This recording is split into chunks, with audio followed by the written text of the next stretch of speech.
Hello, I'm Salia Strzemska and you're watching TVP World. Together with the business section of the Polish press agency, we've organized the TVP World Economic Summit, a one-of-a-kind event bringing together leading experts and key stakeholders to explore critical economic themes affecting Central and Eastern Europe. Take a look.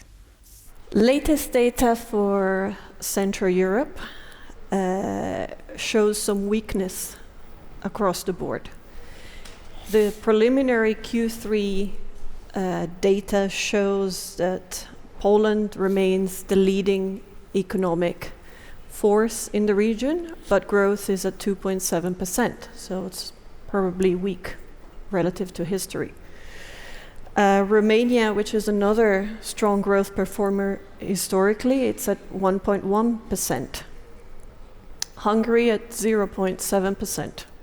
The Czech Republic, 1.3%.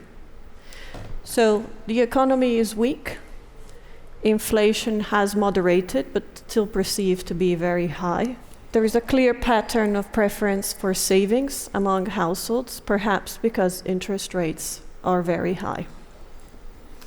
So this panel will address what is the economic situation in Central Europe within a context of the EU at large. Let me just give you a little bit of background on the expertise of each one as they complement each other and really bring a wealth of insight in answering these questions. So to my left, Pavlo, you're a member of the International Advisory of Globsec, former Minister of Economic Development and Trade in Ukraine, founder of the Kiev Business School and UCD Public Management School, and former president of the Kiev School of Economics. Next to you, Zsolt, senior fellow at the Brussels think tank Bruegel, as well as a senior research fellow at Corvinus University in Budapest. You have worked on many projects of many central banks. I'll name just a few because otherwise the list is a bit too long. Bank of Finland and Bundesbank, as well as many other research projects for the European Commission, World Bank, European Parliament, OECD. And Vladimír, at the very far left of me, also an economic fellow at Globsec. Previously served over a decade as Chief Economist, head of CEE research for a Vienna-based banking group.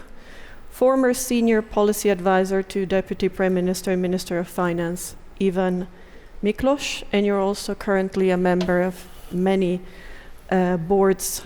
To name one, the International Advisory Board of the Vienna University Import-Export Bank in Slovakia and so on. So to start with, I would like to ask each one of you to give us a summary of how you see 2005. Give us what do you think is an important factor that drives the short term, but very much will shape the long-term economic outlook. Let me start from you, Pavlo, please. Well, thank you very much. Thank you for the invitation. Obviously, for us in Ukraine, the biggest issue is what will happen to the war. Russia is advancing at the moment, slowly but steadily. We will have a new leadership in the United States with the, I would say, somewhat different views. And to be honest, we do not know exactly what are these views. I think these views are developing themselves. I don't think they know precisely what the views are. So obviously that would impact very strongly what is happening, not only on the battlefield, but given the fact that the global support for Ukraine, the financial one, is about 20-25% of the current Ukrainian economy. Obviously, we do expect the diminishing, the decrease of this support, which is understandable and for the good reasons, because it is an expensive effort. It is very expensive war. So, of course, the positive scenario is that there is the diminishing of the war efforts, the kinetics of the war, let me put it this way. But then again, the question would be, of course, on which terms. It's a big question. I will leave it for the next year. But still, I would say that the mood is that the dominant scenario that the war will decrease, and hopefully that would create a more positive environment, not just in Ukraine, but also in the countries of Central and Eastern Europe in 2025. Zsolt, what do you think? I'm usually more optimistic than many other observers, and sometimes I'm right. But let me say just a few issues. For example, when Russia attacked Ukraine 2.5 years ago, and there was a risk which actually materialized that gas supply from Russia to Germany and the rest of the Europe would stop. There were lots of discussion that the German manufacturing sector would collapse, the EU economy would go into a deep recession. And look, it didn't happen. The industry was able to adjust, even quite interestingly, hiring in the manufacturing sector in Germany and as well in Europe continued in 2022 and 2023. There was major reduction in gas demand, in more general in energy usage. So the EU economy proved to be much more resilient than many people feared. Or we can go back 2 years earlier, when COVID hit. Due to the various lockdown measures, EU economies, all EU economies were basically in a free fall in the second quarter of 2022. Again, there were lots of discussions, Europe will recover very slowly and so on. Yes, the US recovered somewhat faster than the European economy, but eventually the European economy also recovered, and relatively strongly everywhere, including in weaker parts like Italy and other Southern European countries. So I think the EU economy is more resilient than very frequently thought, and I also expect this to happen in the next year. Now, certainly what will happen in 2025 will largely depend on what happens at the other side of the Atlantic, namely whether President Trump will very rapidly introduce its policies.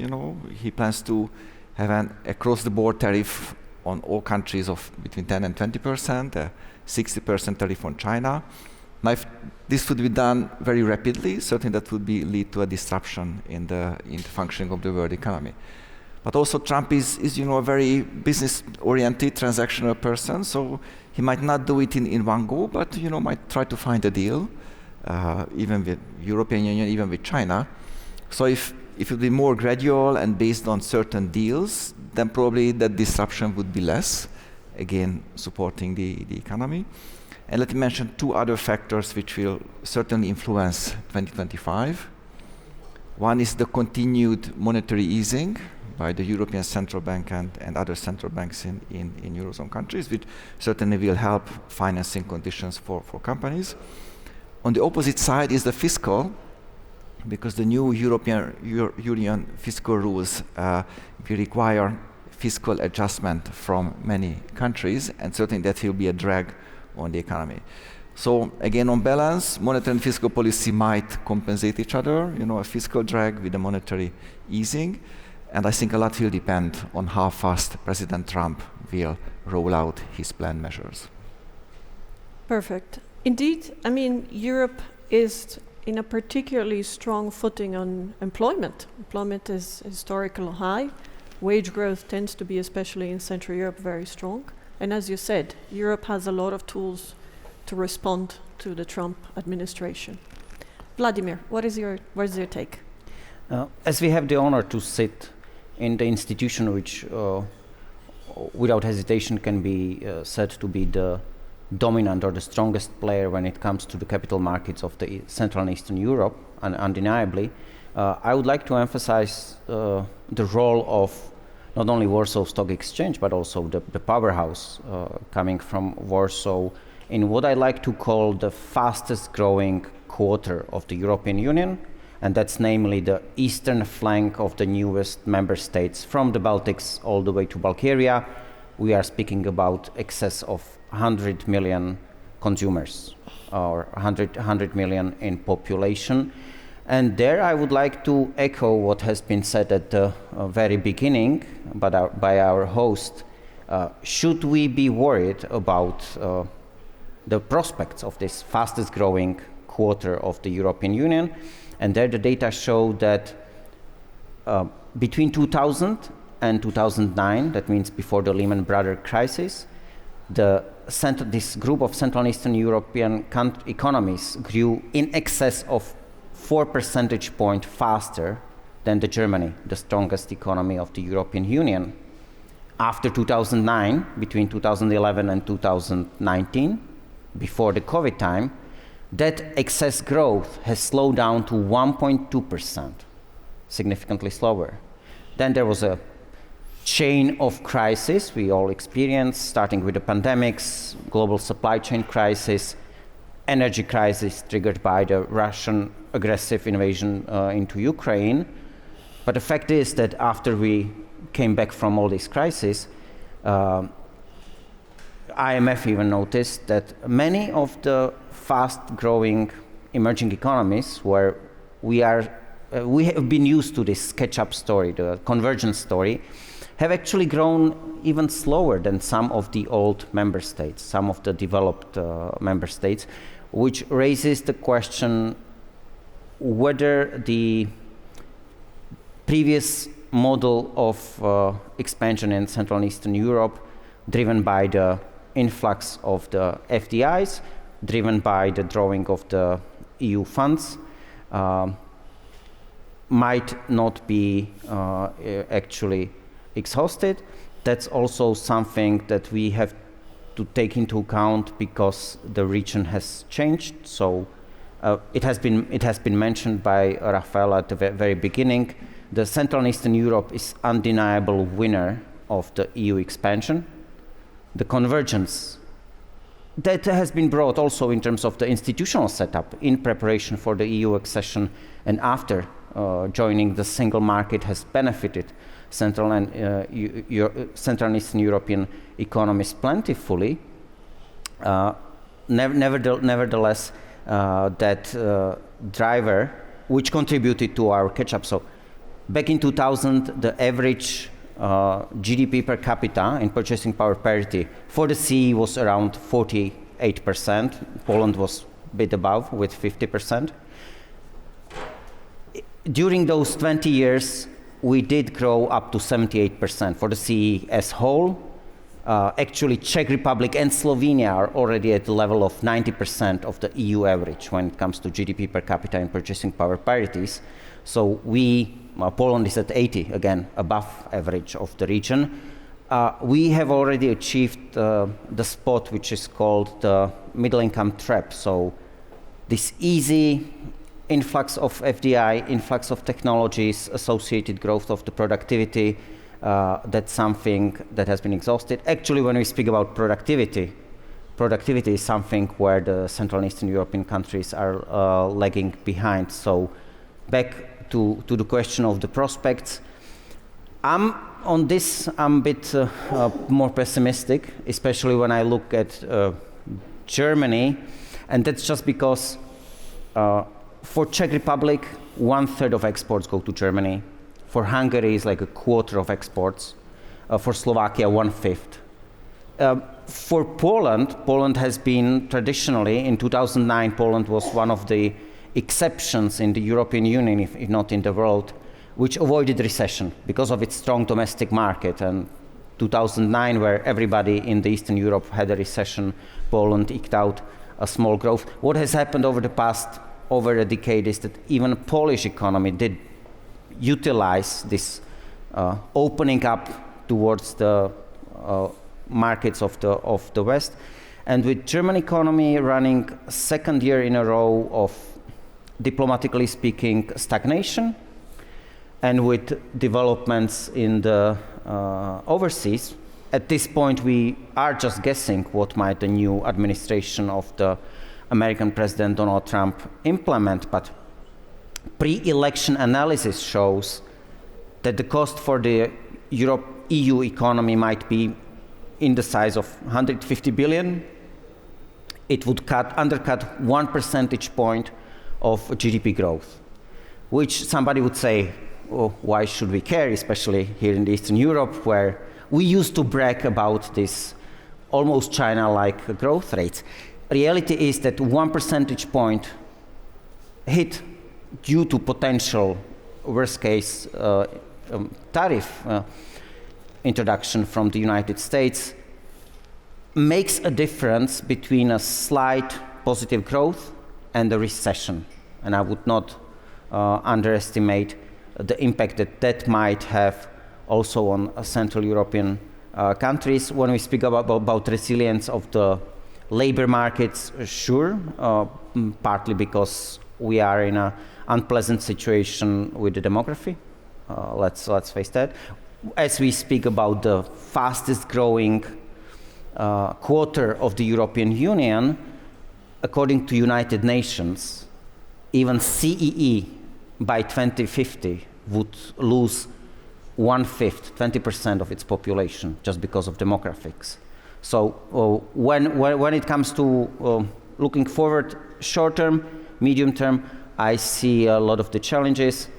On the other hand, there is this saying, the worse the better. The potential hit from protectionist policy of the United States is an important trigger for all of the EU to strengthen its autonomy.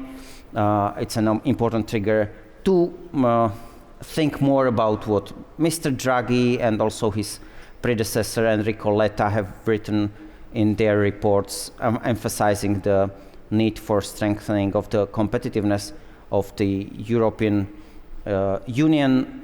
Most likely, and that's why I take it seriously, the first tangible fallout that we in Hungary, in Poland, in Czech Republic have felt was the depreciation of the local currencies. But even when we speak about those few Euroized countries of the Central and Eastern Europe, the first most significant, from my viewpoint, fallout from the elections of the past week was that there is now openly a discussion that the loosening of the repeated loosening of the monetary policy of ECB might actually go deeper than previously expected. There is even discussion of return of the zero interest rates, where I would conclude my introductory comment, because there we go back to the old ways.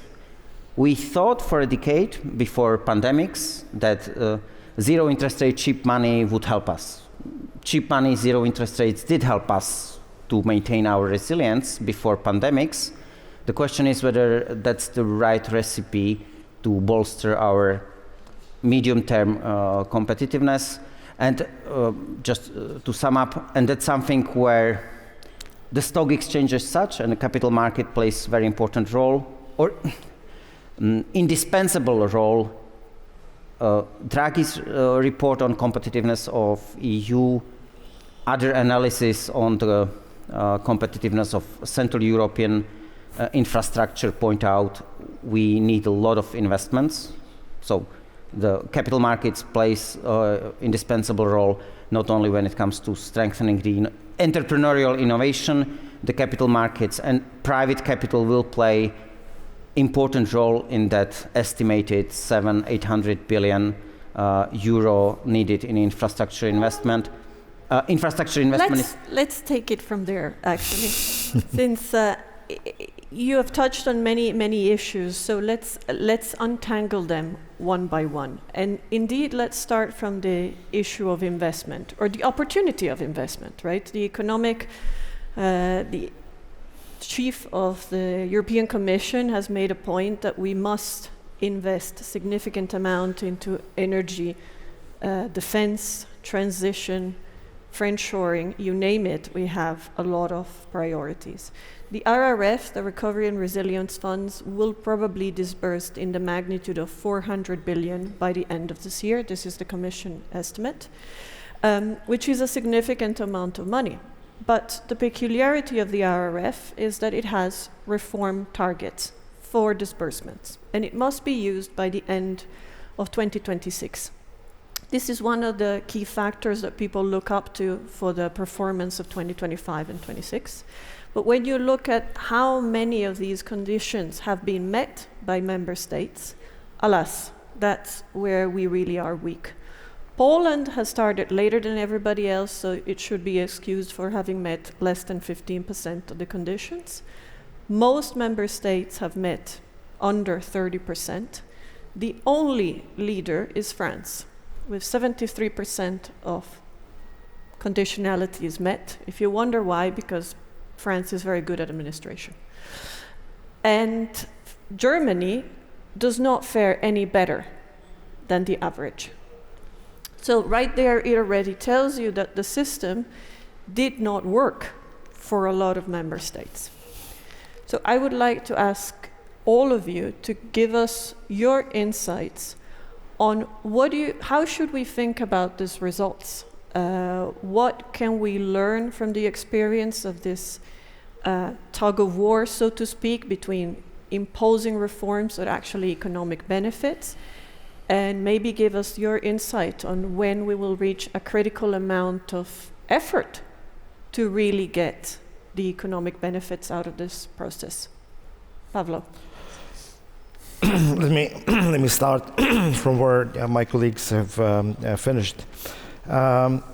They both, we all here discussed the role of investment, which of course was a huge factor in pushing the economic growth here in the region as well, due to opening up, due to strengthening the institutions. But the most recent, this year's World Development Report from the World Bank emphasizes that, especially for the countries here in Poland, as well as Czech Republic and Hungary, that just moved out of this middle income trap that you have mentioned into high income position. Investment played a role, but not as important as the infusion of technology, which already happened and was actually one of the factors that pushed this region into the fast track. But now it's basically down to the issue of innovation in energy sector as well. So here I will change the hat a little bit on myself, because I'm also very active in this global Blue Ocean Strategy Network, which deals with the issue of innovation and strategy. It's led by the Professor Chan Kim, who is the professor at INSEAD, as well as Singapore. And it's the thinking that started actually with very, very famous Central European here in the region, and I refer to Joseph Schumpeter, whom even the Nobel laureates that were mentioned previously, they refer to him too as the father, as a prophet of innovation. How the engine of creative destruction will be pushing forward, because as we know, this engine works very strongly now in Southeast Asia. Maybe I would say the Southern Asia too, including India. Then, of course, the North America. Then I would say Central and Eastern Europe, and then probably the rest of Europe. So basically, three things that are crucially important here that I would bring to the table. The one was already mentioned, it's deregulation. The second one, of course, is the infrastructure was already mentioned, and you're asking about the energy and moving from the high carbon to low carbon energy. But the third one is also the productivity that you, Vladimír, just mentioned, and especially in terms of education of the people of the workforce. So these are the new challenges that need to be tackled here as well, to ensure that these high rates of growth that our moderator mentioned at the very beginning are sustained into the future. Zsolt, what do you think about how we're measuring all of this progress? Are we measuring the right things? Are we capturing all of the dimensions that we should? So, excellent question. So let me focus on Europe. And let me say that I'm very much worried about investments and also the recovery and resilience facility, but for different reasons than you.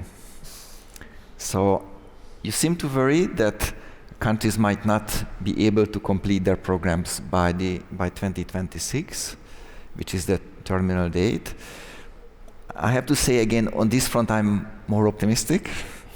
And one reason is that if we look at traditional cohesion policy, then countries very often leave the measures to the very, very last years. So, as you probably know, the multi-annual EU budget lasts for 7 years, and after that there are 3 additional years to use funds from the previous MFF, so altogether 10 years, and the bulk of investment is made in the last 3 years.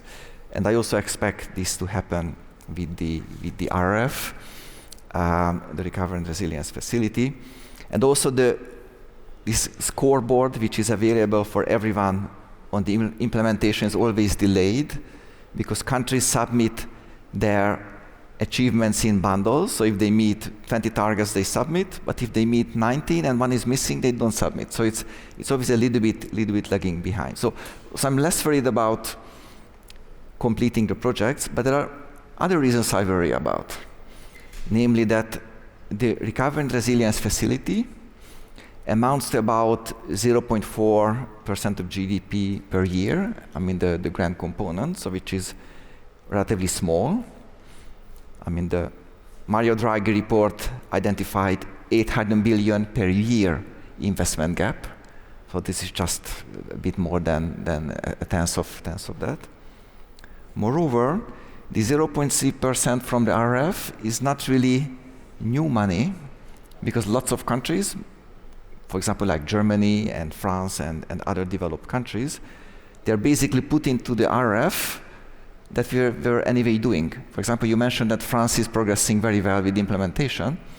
And one reason for that is that by the time France submitted its recovery plan in May 2021, already a very large share of the targets and milestones were already met, because the regulation allowed to include measures implemented from the start of the pandemic, from February 2020.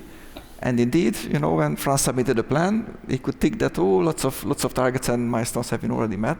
So what I would like to say is that the 0.3% is not really additional. For some countries, it's probably yes. I mean, Italy invests so much, also borrowing a lot, not just using the grants from the Recovery and Resilience Facility, but also the full amount of loans. So certainly Italy would have not planned that much investment as what it is doing. Also lots of Central European countries get very significant amounts of money. But the bigger, more Western European countries, I mean, my fear is that most of the money is not additional. So Europe has a major investment gap. And the RRF contributes little to that, I'm afraid. At the same time, fiscal rules will require substantial fiscal adjustment from a number of countries starting from next year.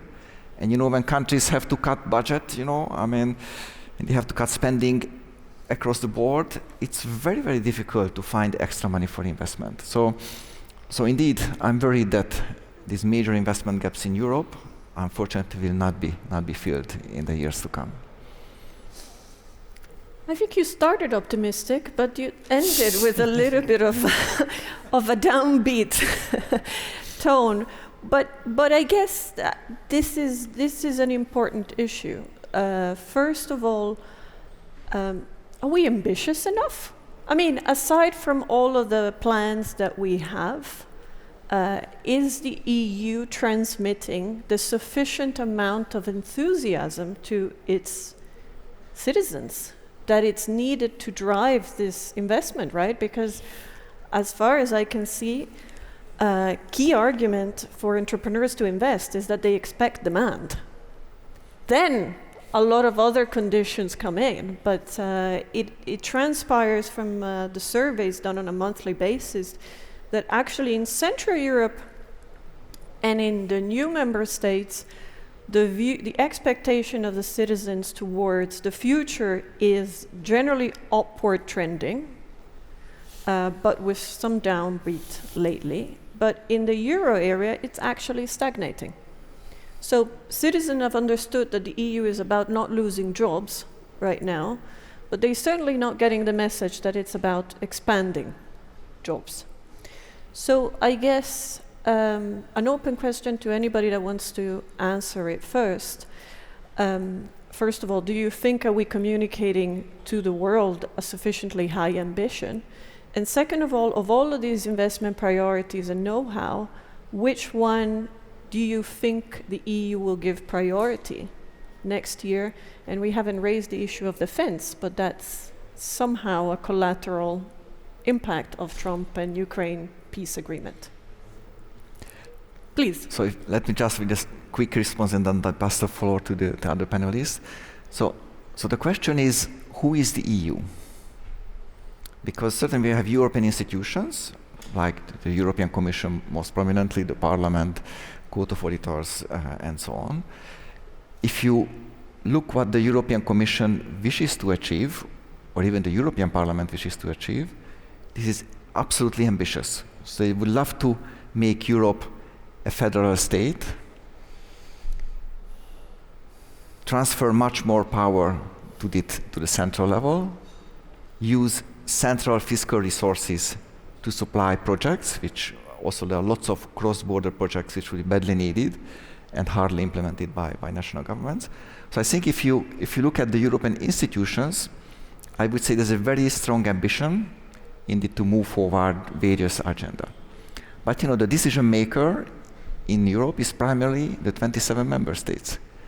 And then the ministers come together, they have their constituencies at home, they have the voters at home, they see the political division at home, and the prime example is France, where basically the parliament is completely divided. Now somehow because the fiscal pressures they face, they were able to elect a respective prime minister, Michel Barnier. But again, it needs to be seen how these very polarized domestic political circumstances would allow France to be a big promoter of European ideas. And that, my fear is that there are such forces from both the far right and far left within France, which will heavily constrain, even if Emmanuel Macron would continue to be seen as one of the drivers of Europe. So I think, Europe, again, the decision is in the hands of the 27 countries, and it's each minister, the way they vote, they always think about what my voters at home would think if I vote for this or vote for that. And I think this is a factor which is seriously holding back European initiatives. That's a very good introduction to what I actually wanted. I wanted to delve back into the topic of RRF, the Recovery Resolution Facility, not only because I happen to have an office next to where in the May-June 2020, the whole planning of the recovery RRF started in Slovakia. I would like to come back, how did it come around, this 750 billion facility for the EU? Let's be reminded that RRF was a response to the pandemics. We pretty much very quickly have forgotten about the period of mass vaccination and all those lockdowns, but the RRF is here to stay. So the initial trigger was, let's pull together, and when you speak about the ambition, it was a rather ambitious plan of the European Commission, of the Brussels. Let's pull together and do an extra stimulus, which should help us overcome the, at that point, anticipated consequences of the pandemics, because the RRF process started in 2020, 2021. That's why there is a limit of up to 2026. Second, RRF brought two revolutionary ideas into the concept of the cohesion funding within the European Union. First one is the conditionality. And let's be honest, conditionality is something that the net payers actually like.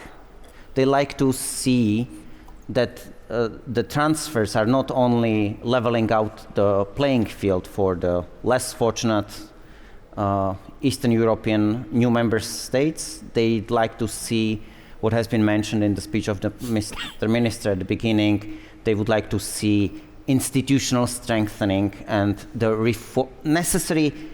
The word reform, at least in my home country, is kind of a scary word used by the populist politicians. But reform is just different word for a change. And there, when it comes to change, my favorite saying is, change is not necessary because survival is not mandatory. And as I've mentioned, we are going into the turbulent times. What we have been used to in 2009 is gone. Even in Eastern Europe, we see the challenges. So all these investments and in reform milestones tied to those investments, I personally view them positively, but I will come back to that. And the second revolution that RRF has brought about, because there was a pandemic, there was a prevailing fear, what will happen to us on the health level, on the society level, on economic level. That fear has been channeled into relatively quick and easy decision to fund the RRF with common borrowings. And here I come to this dichotomy that we still live in the European Union, at least in Eurozone. We have a common monetary policy, but we are very fearful of openly speaking about some sort of a federal fiscal policy. The EU bonds that have been used to finance the RRF are, as we say, the foot in the door. Now there is no way back. We do have a common financing. Eventually, we will need to more and more discuss how that common financing for this common project might be in the future financed, or the cost of that finance. And just one remark regarding this conditionality, which my perception is that the net payers in the EU like that concept. The problem with these reform milestones, and again, I'm speaking from former kitchen of the Slovak Ministry of Finances, there was a task to put together, I dare to say, unprecedented reform plan in a very short period of time. What did we do, at least in Slovakia? We pulled together the brightest brains we had at the level of the Ministry of Finance and the government, technocrats. And these brightest brains wrote down actually their ideal wish list of what the country really needs in all these areas, and wrote up this wish list of necessary reforms into these milestones, and European Commission has praised us.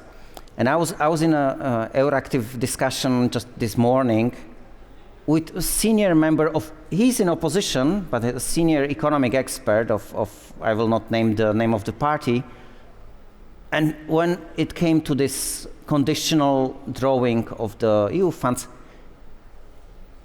politicians just feel like, how come we, the democratically elected politicians, are given homeworks, are given milestones to fulfill by some unelected technocrats, by some experts? They don't really like that concept of the conditionality, but I would question if it was not for this external pressure, how long would those reforms have been dragging? Just to sum up to your question, is EU ambitious enough? I think the RRF as such and the whole concept of conditional drawing of the EU funds. And my reading of the situation is that actually there are voices among the net payers, the old member states, that why don't we just continue in this modus vivendi of putting milestones which benefit everybody. There I would just point out that the capacity of the European Union to avoid the word reform, to make necessary changes, is lagging behind to what I mentioned. This survival is not mandatory even for us in the EU. Nevertheless, how proud we are of our 5,000 years of history. And just one small remark to conclude when it comes to the investments. In the period that's coming up, the investments and RRF is geared towards two important transitions that we must undergo on the EU level. and that's the green transition and digital transition. So I see no problem with this external push to fulfill the criteria. And one just anecdotal story when it comes to our ambitiousness or lack thereof in the EU. Karel Lanu wrote back in '99 a book towards the Capital Markets Union. And now there was a 25th anniversary, so quarter of century anniversary of the book.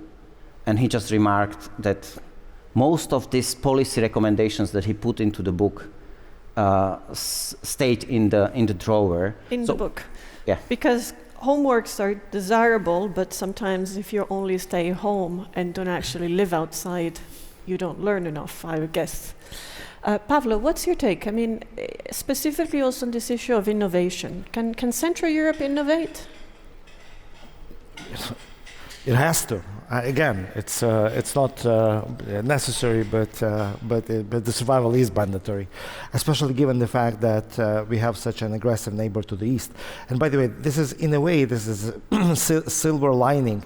I think it was a professor at Georgia Tech who wrote the book "The Politics of Innovation," who says that, of course, you're drugging with this with investment into education and infrastructure and innovation, but if there is a serious existential threat to you, you kind of get your act together and unite as a nation. Even across the very different political spectrum, and you do the necessary investment into defense, into military technology, something that we are doing that in Ukraine across actually the whole spectrum, private and public, state-owned enterprises, because just in this case the survival is mandatory. So could we push it further and say that Europe may swap cars for tanks going forward? I mean, it's a little bit pushing it, but if you look at the car sector, it's a major contributor to GDP in Europe. It's clear the EU, except parts, like Czech Republic is very advanced on electric vehicles, but by and large it cannot compete with China or US, even with tariffs. Maybe defense can be an area where you can limit the economic damage and contribute to growth right away. Yes, because that's a huge necessity. In a way, of course, I hate to say it, but in a way, it's good that the masks are down. All of this talk about peace and friends all around and civilizations is gone. And we see the imperialism, coming from the east. We feel it. With rockets and those drones flying over my town, my city, Kyiv, during the last 2 or 3 weeks on a nightly basis. It's just like every single night. In this case, again, if you want to survive, if you want to preserve the world order, if you want to preserve the civilization and democracy, we need to get our act together, especially given the fact, again, something that we mentioned at the very beginning, that in the place of Euro-Atlanticists in the White House, we will have the team of national conservatives with a very different outlook of the world, especially here in Europe. So it's down to Europe how to protect itself. Yeah. Hold on. I would like, before we expand on this, I would like to ask Zsolt to tell us a little bit about productivity, because you have done research which has a different take from what most of the media usually talks about. Media normally says the US can innovate and Europe has been falling asleep for the last 25 years and somehow hasn't woken up yet. Is that correct? Some part of the statement is absolutely correct. For example, on innovation.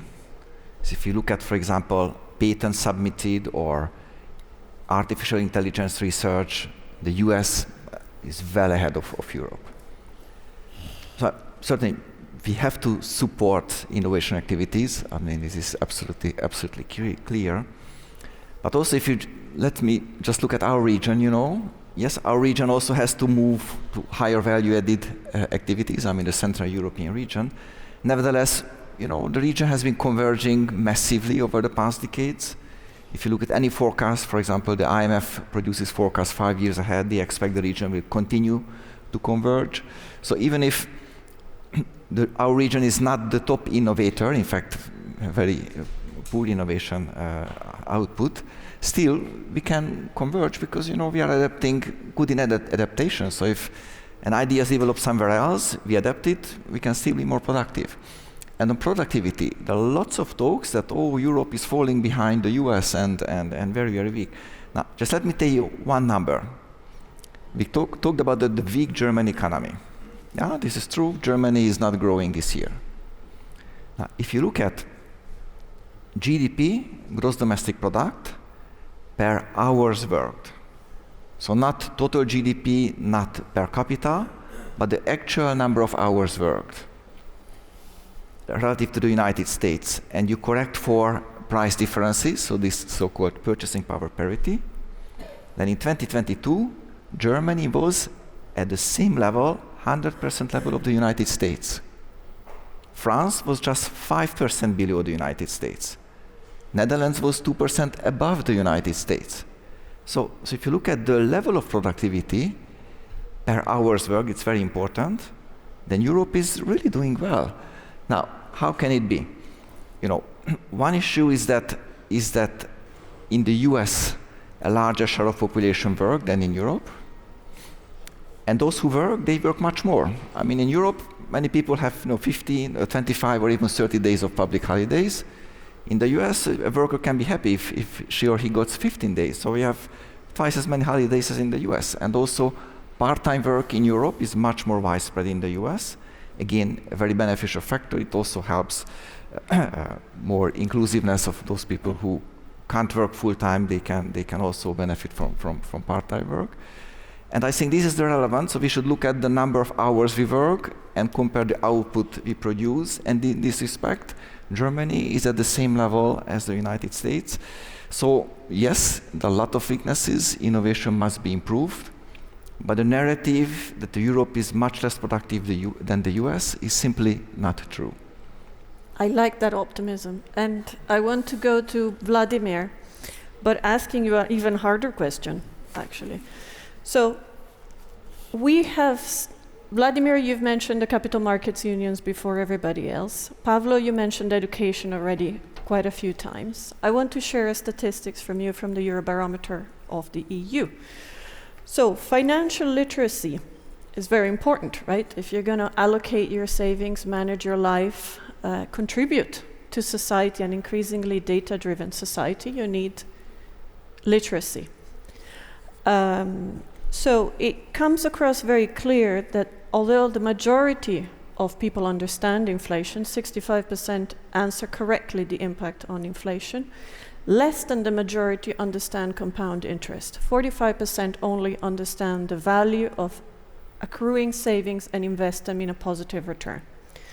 So the question is, first of all, are we serious about the capital markets union? Can it be achieved if the majority of people lack the basic tools?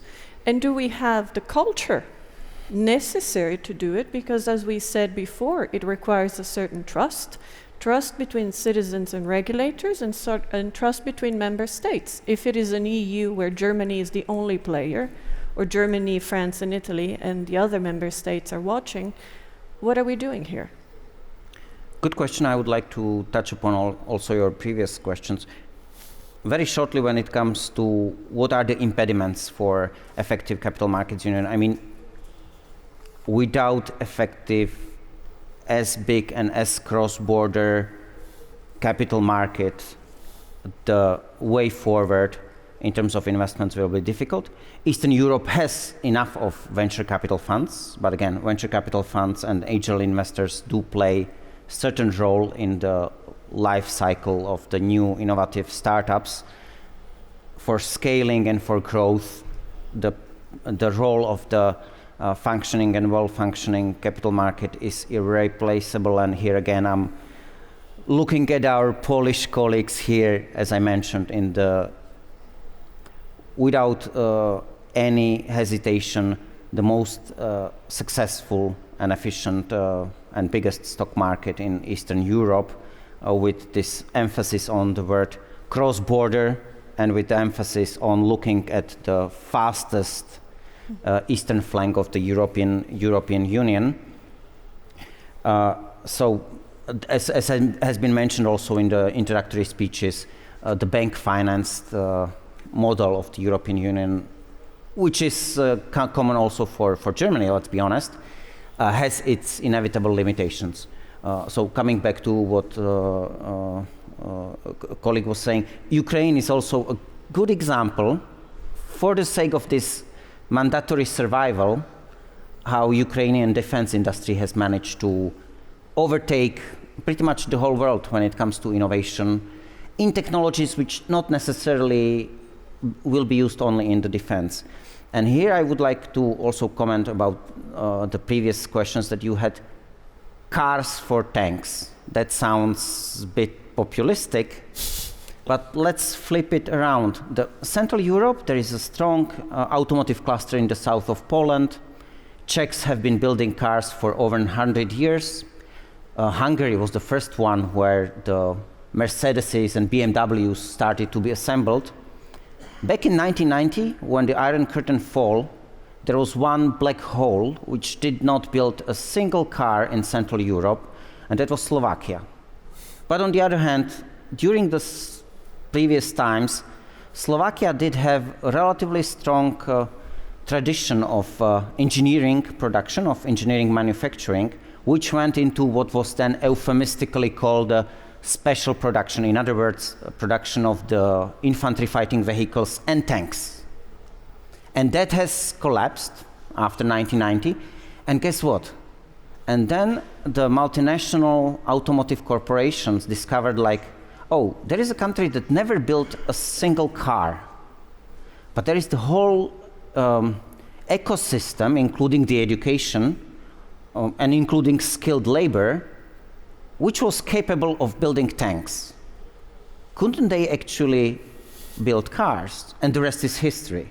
So when we speak about the defense investments, first of all, we should not underestimate the dual use, the whole scope of dual use products which are associated with defense investments. At the same time, when we speak about defense investments, I've been challenged on that last week on Slovak TV, like the question was, in what world would it be good to invest into arms? Defense investment, for example, speaking of this fastest growing eastern flank of the European Union, includes such a things like infrastructure, interconnection. So when you look at how you travel from Gdansk to Sofia or to the Black Sea coast in Bulgaria, very often you find out that it's easier, quicker to take really circumvent the traditional route, because the interconnection across this eastern flank, something that the 3 Cs initiative has been focusing on, has mentioned. So that's regarding the defense investments. And to your question about the literacy, again, just an anecdote. What we miss is we went through a very turbulent 90s when it comes to transformation. So transformation in the 90s did come with this concept, especially here in Eastern Europe. You all become a shareholder, and for many of these small portfolio shareholders, it did backfire. So people got burned. People got burned with their own savings and own money.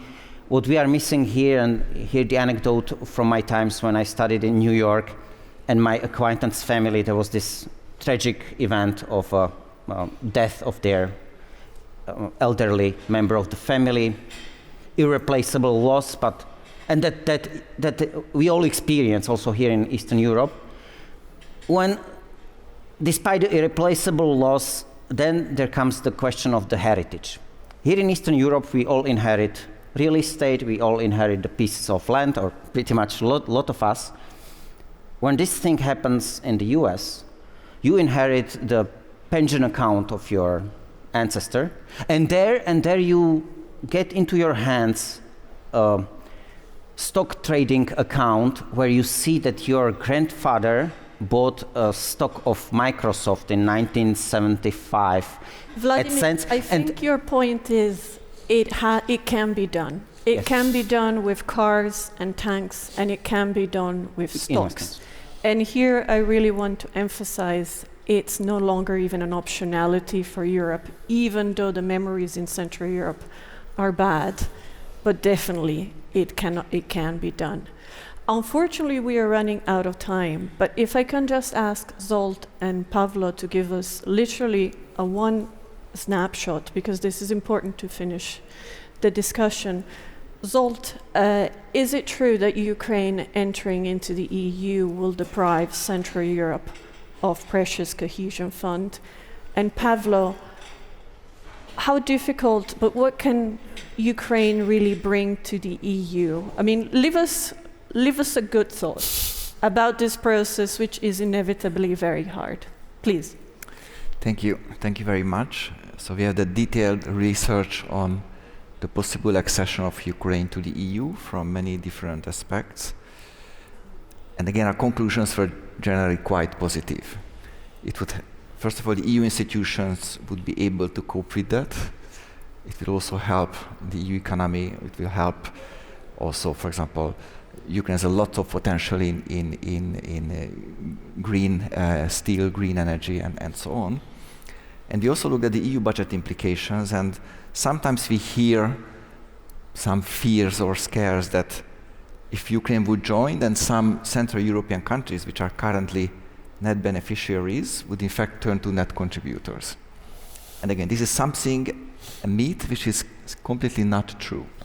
So, yes, if Ukraine would join, Ukraine would be a major beneficiary of the EU budget, provided current rules remain the same.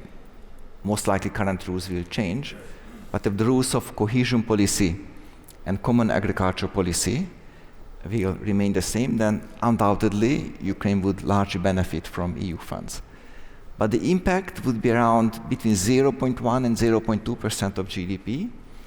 And this means that basically all current members would have to contribute about 0.1 and 0.2 more. So a small amount. Yeah. So if you look at how much Central Europeans currently get, about 2% of GDP they are obtaining in net terms from the EU budget in each year.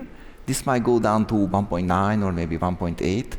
So a relatively small decline, but clearly the fear that Ukraine would completely change how the EU budget functions is not correct. Perfect.